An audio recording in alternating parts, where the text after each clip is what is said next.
22 BC సంఘాలు దేశవ్యాప్తంగా కూడా జంతర్ మంతర్ దగ్గర దాదాపు 5-6 సార్లు మేము ధర్నా చేశాం. జాతీయ స్థాయిలో జనగణనతో పాటు కులగణాంకాలు జరపాలని. ఇటీవల పోయిన నెలలో కూడా మరి రేవంత్ రెడ్డి గారు వచ్చారు.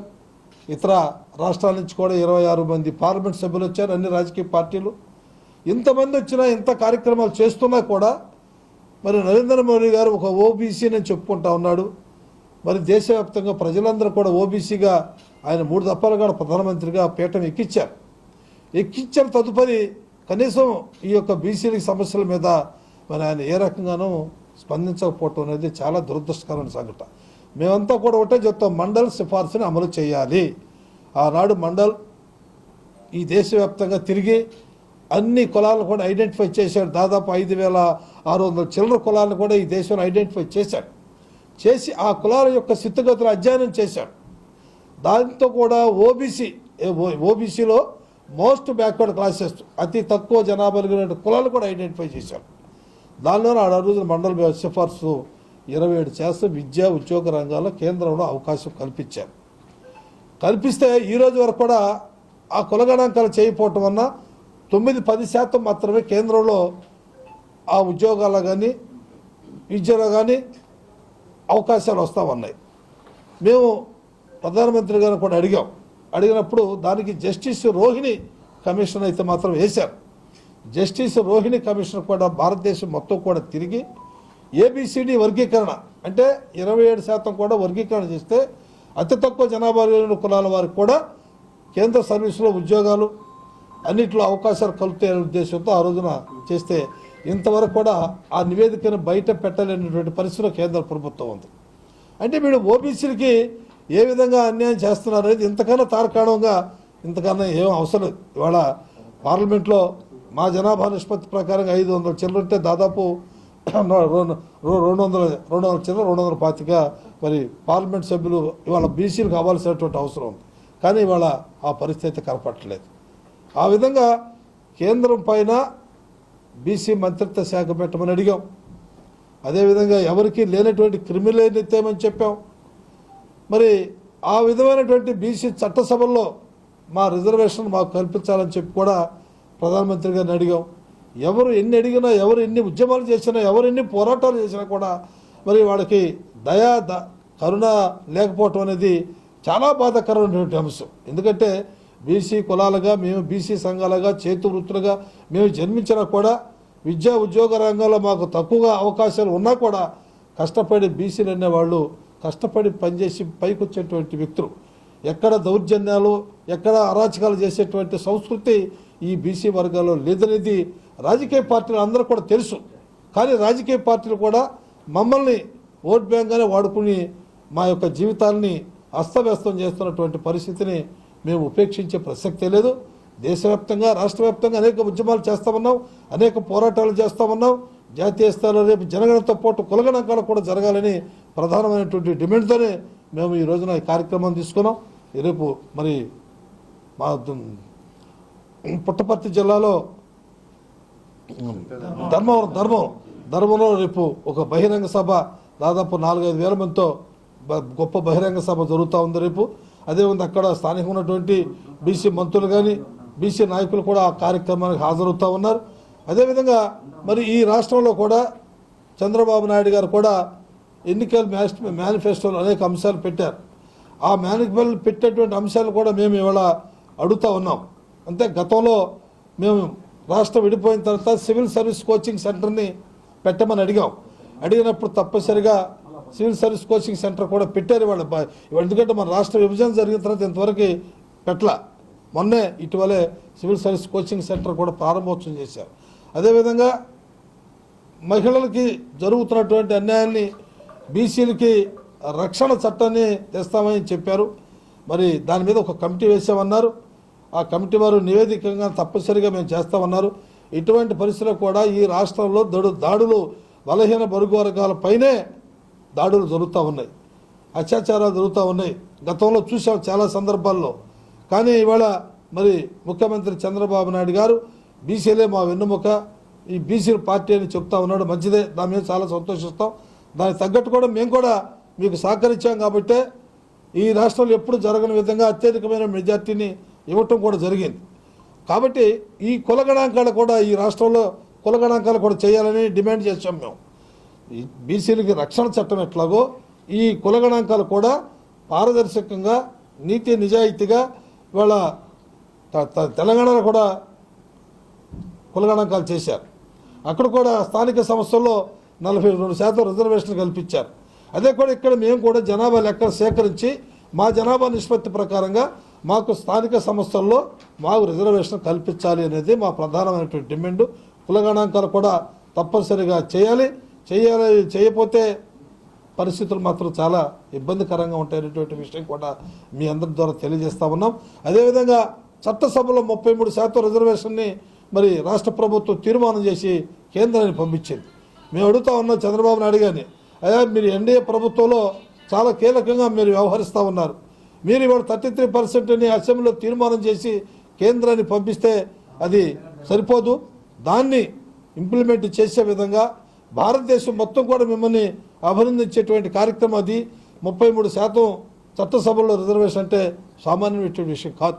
దాన్ని తప్పనిసరిగా మీరు తీర్మానం ఏ విధంగా ఆలోచనతో చేసి పంపించారో అదేవిధంగా కూడా మీరు కేంద్రాన్ని మెడలు ఉంచైనా సరే ఆ యొక్క 33% చట్టసభల్లో కల్పించేటువంటి కార్యక్రమం కూడా మీరు తీసుకోవాలి. అదేవిధంగా వాళ్ళ ఓబీసీ మహిళా బిల్లు పాస్ చేశారు, చాలా సంతోషం. గతంలో ఈ మహిళా బిల్లు ఎందుకు పాస్ అవ్వలేదు? 3 దశాబ్దాలు పెండింగ్ ఉంది.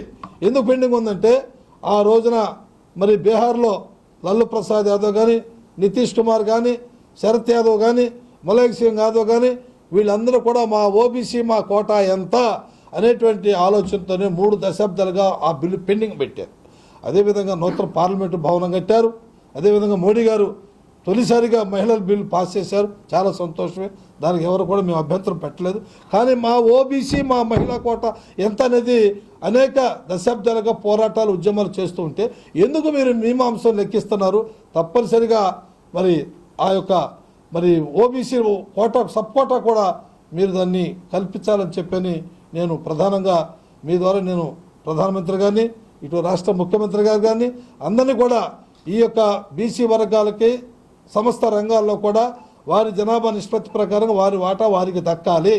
దక్కకపోతే దాని తర్వాత జరిగేటువంటి పరిస్థితులు పరిణామాలు వేరుగా ఉంటాయనేటువంటి విషయాన్ని కూడా మీ ద్వారా కేంద్ర రాష్ట్ర ప్రభుత్వాలు కూడా తెలియజేస్తా ఉన్నాం. తెలంగాణలో వాళ్ళు ముస్లిం సోదరులతో కలిపి మొత్తం చేశామని చెప్పారు. అది ముస్లిం సోదరుది, అది బీసీఈలో ఉన్నది, దానికి దీనికి సంబంధం లేదు. ఇది పారదర్శకంగానే చేశారనేది దాని యొక్క కమిటీ వేసేటువంటి సభ్యులు కానీ వాళ్ళు అంటే ఇప్పుడు 56 అయిందిగా మా ముస్లిం సోదరులతో కూడా కలిపి, అంటే వాళ్ళు 2% 3% ఉంటారు. ఆల్రెడీ 52 బీసీలు మురదరావు కమిషనే ఆ రోజున 52% చెప్పింది. వాళ్ళు 56 ఇచ్చారు. వాళ్ళు 3-4% మైనార్టీ సోదరులు ఉంటారుగా, మా బీసీలో ఉన్నటువంటి వాళ్ళు ఉంటారు. కాబట్టి సరే ఇప్పుడు దానికి కూడా మళ్ళీ అబ్జెక్షన్ పెట్టినా కూడా మళ్ళీ సెకండ్ టైం కూడా చేశారు. సెకండ్ టైం కూడా గవర్నమెంట్ మళ్ళీ ఒక 15 days టైం ఇచ్చేసి వాళ్ళు కూడా మళ్ళీ ఎక్కడెక్కడ ఉన్నాయో చేయాలి. ఇప్పుడు సపోజ్ కడప జిల్లాలో జనం ఉన్నారు, చేతి వృత్తుల మీద దూర ప్రాంతాలు వెళ్ళిపోతారు, ఎక్కడెక్కడో చెట్ల పుట్టలకు అడవులకు వెళ్ళి బతుకు తెరువు కోసం వెళ్తారు. వాళ్ళు ఇప్పుడు సంవత్సరాల తరబడి కూడా రారు. అలాంటి వాళ్ళు అనేది కొంచెం ప్రాబ్లమేటిక్ తప్ప ఎప్పుడు జీవితాంతరం ఉంటానే ఉంటుంది. సో ఏదైనా కానీ కాంగ్రెస్ వాళ్ళు అక్కడ మరి వాళ్ళ కర్ణాటక చేయబోతూ ఉన్నారు. మరి అదే బీహార్లో నితీష్ కుమార్ 67% అక్కడ ఇచ్చాడు. బీహార్లో టోటల్గా ఎక్కువ పర్సెంట్ బీసీలే. అదేవిధంగా మరి ఇప్పుడు రేపు ఆంధ్రలో కూడా ఇంతకుముందు జగన్మోహన్ రెడ్డి గారు చేస్తే మరి ఆయన ఎందుకు బయట పెట్టలా. సో మరి ఇప్పుడు మరి ఈ గవర్నమెంట్ ఏం చేస్తుంది ఏంటనేది మేము దాని మీద కూడా ఒత్తిడి తీసుకొస్తాం. క్యాస్ట్ సెన్సస్, బీసీ రక్షణ చట్టం ఇన్నిటి కూడా ఇతర రాష్ట్రాలకు ఆదర్శంగా నితీష్ కుమార్ని ఆదర్శంగా తీసుకోవాలి. ఒక రకంగా చెప్పాలంటే ఆయన చాలా క్లారిటీగా చేశాడు. అది ఆన్లైన్లో కూడా పెట్టేశాడు పారదర్శకంగా, ఎక్కడ దాన్ని దాచుకోవాలా, దాయిలా ఓపెన్గా బయట పెట్టేశాడు. మరి మన వాళ్ళు ఎందుకు తెలంగాణ వాళ్ళు కూడా పెట్టినట్టు ఉన్నారు, వాళ్ళు కూడా బయట పెట్టారు. మన అంతకుముందు జగన్మోహన్ రెడ్డి గారు చేశాడు, ఎందుకు పెట్టలేదు దీనికి తెలియదు. ఆంధ్రప్రదేశ్ బీసీ సంక్షేమ సంఘం మరి ఆంధ్రప్రదేశ్ అధ్యక్షులు కేశవ శంకర్రావు గారి ఆధ్వర్యంలో ఈరోజు కడప జిల్లాలో మరి అధ్యక్షులు లింగమూర్తి గారు, అదేవిధంగా జిల్లా కార్యవర్గం, రాష్ట్ర కార్యవర్గం అందరూ కూడా ఇక్కడికి రావడం జరిగింది. ప్రధానంగా రాష్ట్ర వ్యాప్తంగా ఉన్న అంశాలన్నీ కూడా ఇప్పుడే దేశవ్యాప్తంగా కానీ రాష్ట్ర వ్యాప్తంగా బీసీలకు రావాల్సిన హక్కుల విషయాలపై మరి రాష్ట్ర అధ్యక్షులు వారు మాట్లాడటం జరిగింది. ప్రధానంగా జనగణన. మరి గత 5 సంవత్సరాల్లో జగన్మోహన్ రెడ్డి గారు మేము జనగణనకి కట్టుబడి ఉన్నాం, దాంట్లో కుల జనగణన కూడా చేస్తున్నాం అని చెప్పేసి ఏదో ఒక ఫార్మాట్తో కొద్ది రోజుల పాటు ఎలక్షన్స్ ముందు గబగబా పనిచేశారు. మరి దాన్ని విడుదల చేసిన దాఖలాలు లేవు. మరి ప్రభుత్వాలు మారిన ప్రభుత్వాల దగ్గర ఈ డేటా అనేది ఎందుకని ఉండదు అంటే, ఒక ప్రభుత్వం మారితే ఇంకో ప్రభుత్వం మళ్ళీ వచ్చి జనగణన చేసే అంత పరిస్థితి దాకా ఉండాలా? చేసిన జనగణన కరెక్టా కాదా అనేది విశ్లేషణ చేసి ఒక శ్వేతపత్రం ద్వారా ఎంతమంది జనాభా ఉన్నారని చెప్పేసి ఎందుకని ప్రభుత్వాలు రిలీజ్ చేయవు? ఎందుకని తాస్తారం చేస్తాయి? అంటే ఎలక్షన్స్ రావాలా? మళ్ళీ ఎలక్షన్స్ వచ్చి ఎలక్షన్స్లో మళ్ళీ మేము బీసీలకు అది చేస్తాం ఇది చేస్తాం అని చెప్పే ఆలోచనతో ప్రభుత్వాలు నడుస్తాయా? నిజంగా ప్రజలు చైతన్యపడాలి, ప్రజల్లోకి ఆలోచన కలగాలి. మరి ముఖ్యంగా మన బీసీ జనాభా ఇంత శాతం అని చెప్పటానికి ఇంతవరకు ప్రభుత్వాలు వాళ్ళ కాటలేదని అంటే భయమా?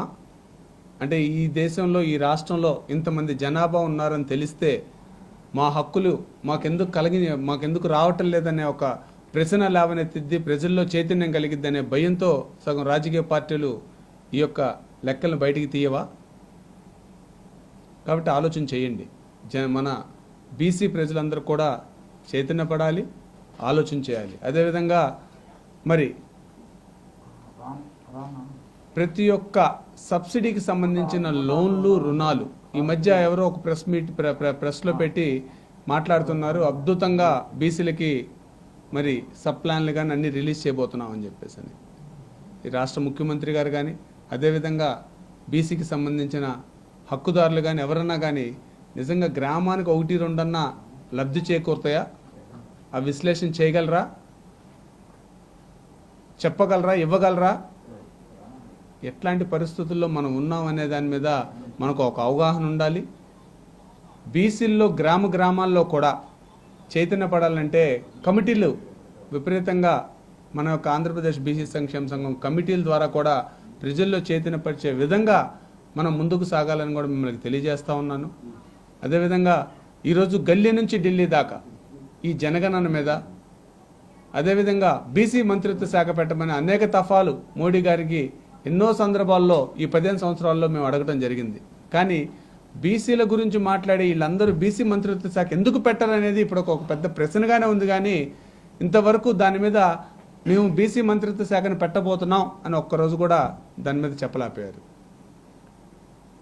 ఈ కపట ప్రేమలన్నీ ఆపి నిజంగా మన యొక్క పరిపాలనలో నిజంగా మనకు హక్కులు అందుతున్నాయా లేదా అనే దాని మీద చాలా స్పష్టత, చాలా ఆలోచన విధానంగా ఉండాలని కూడా మిమ్మల్ని అందరినీ కోరుతా ఉన్నాను. కాబట్టి మనం అడిగే ప్రతి ఒక్క ప్రశ్న కూడా ఈ ప్రభుత్వాలకి ఒక భయం, ఆందోళనతో వీళ్ళు పనిచేసే విధంగా మనం ఉద్యమాలు చేయాలని చెప్పి కూడా మరి బీసీ ప్రజలందరినీ, బీసీ సంఘాలందరినీ కూడా కోరుతా ఉన్నాం. మరి ఈరోజు రాష్ట్ర వ్యాప్తంగా కూడా ప్రతి ఒక్క అంశంపై మరి చట్టాలు, బీసీ చట్టం తీసుకొస్తానని చెప్పేసి సంవత్సరం గడిచిపోయింది. అది ఇంకో 3 సంవత్సరాలు గడిచిన తర్వాత చట్టం ఇంప్లిమెంటేషన్లోకి వస్తుందా? మనం అందరం గమనించాలి. మనం మన యొక్క హక్కుల గురించి పోరాటం చేసేటప్పుడు అయితే హామీలు ఉన్నాయో హామీల గురించి కూడా చాలా స్పష్టంగా ప్రభుత్వాన్ని డిమాండ్ చేసే విధంగా, మాకు రావాల్సిన హక్కుల గురించి మనం పోరాడే విధంగా మనం ఉండాలని కోరుకుంటూ సెలవు తీసుకుంటాం. నా పేరు బత్తల లింగమూర్తి, జిల్లా బీసీ సంక్షేమ సంఘం కడప. మన పెద్దలు గారు రాష్ట్ర అధ్యక్షులు, ఈనాడు యువజన సంఘ అధ్యక్షులు, గల్లీ నుండి ఢిల్లీ వరకు మా బీసీల సమస్యలపైన పోరాడుతున్నారు. ఇందులో భాగంగానే వారు కడప జిల్లా పర్యటనకు రావడం జరిగింది. వారికి మా స్వాగత సమాధానం తెలియజేస్తున్నాము. మేము కూడా అతి ముఖ్యమైనటువంటి డిమాండ్ను కొన్ని మేము ముందుస్తున్నాము, ప్రజలకు చేయాలని చెప్పేసి. జనగణన గురించి సార్ అన్ని విధాలు చెప్పారు. ఇక నేను చెప్పిన మా ఇంకొక ముఖ్యమైన విషయం అంటే, ప్రస్తుతం ఉన్నటువంటి ప్రభుత్వము ఆనాడు బీసీలు అని చెప్పేసి బీసీలతో వచ్చినటువంటి ఈ ప్రభుత్వము వాళ్ళకు అనుకూలంగా పనిచేసినటువంటి బీసీ కార్యకర్తలను మరచినారనేటువంటిది ఇప్పుడు మేము చూస్తున్నాము. కాబట్టి ప్రభుత్వం ఇప్పటికైనా స్పందించి బీసీలు ఆ ప్రభుత్వానికి అనుకూలంగా పనిచేసినటువంటి వారికి నామినేటెడ్ పదవుల్లో కానీ ఇంకొక విధ పదవుల్లో కానీ సముచితమైనటువంటి స్థానం ఇంతవరకు ఇంకా ఇవ్వలేదు. మేము చేస్తూనే ఉన్నామని చెప్పి చెప్తున్నారు, కానీ దాన్ని వెంటనే అమలుపరిచి మాకు 50% ఉన్నటువంటి పదవులను నామినేటెడ్ పదవులు తక్షణం అమలుపరచాలని చెప్పేసి ప్రభుత్వాన్ని ముఖంగా డిమాండ్ చేస్తున్నాం. ఇక రెండో విషయం ఏంటంటే మిగతా విషయాలన్నీ మన సార్లు చెప్పారు, చట్టసభలలో రిజర్వేషన్ గురించి కానీ ఇంకోటి చెప్పారు. ఇక బీసీ కమ్యూనిటీ ఇక్కడ 5,60,00,000తో బీసీ భవన్ నిర్మించాము. అయితే దానికి సముచితమైనటువంటి వసతులు లేవని చెప్పేసి చేస్తున్నాము. ఇక ఇంకొక ముఖ్యమైన విషయం ఏంటంటే సారు బీసీ స్టడీ సర్కిల్ గురించి ఐఏఎస్ స్టడీ సర్కిల్ గురించి చెప్పారు. ఇక్కడ 4 జిల్లాలు 5 జిల్లాలకు ఇక్కడ నడి సెంటర్లో ఉన్నది. ఇక్కడ అన్ని సౌకర్యాలు ఉన్నాయి. కాబట్టి ఈ గ్రూప్ 1 గ్రూప్ 2 సర్వీసులు కానీ సివిల్ సర్వీసులు కానీ ఇవి కేంద్ర ప్రభుత్వ సర్వీసులు అనేటువంటి రైల్వే సర్వీస్ ఇలాంటి రిక్రూట్మెంట్లో ఈ బీసీలకు స్టడీ సర్కిల్ ఇక్కడ సెంటర్గా ఉన్నది. కాబట్టి ఇక్కడ అటువంటి సెంటర్ను ఇక్కడ ఏర్పాటు చేయాలని చెప్పేసి అని సభాముఖంగా ప్రభుత్వానికి విన్నవించుకుంటున్నాను. మిగతా విషయాలన్నీ చెప్పారు కాబట్టి నేను ప్రతి ఒక్కరూ తప్పనిసరిగా యూట్యూబ్లోకి వెళ్ళి కడప వార్తను లైక్ చేయండి, సబ్స్క్రైబ్ చేయండి. ఇట్లు మీ జి రమణయ్య, ఎడిటర్, కడప వార్త.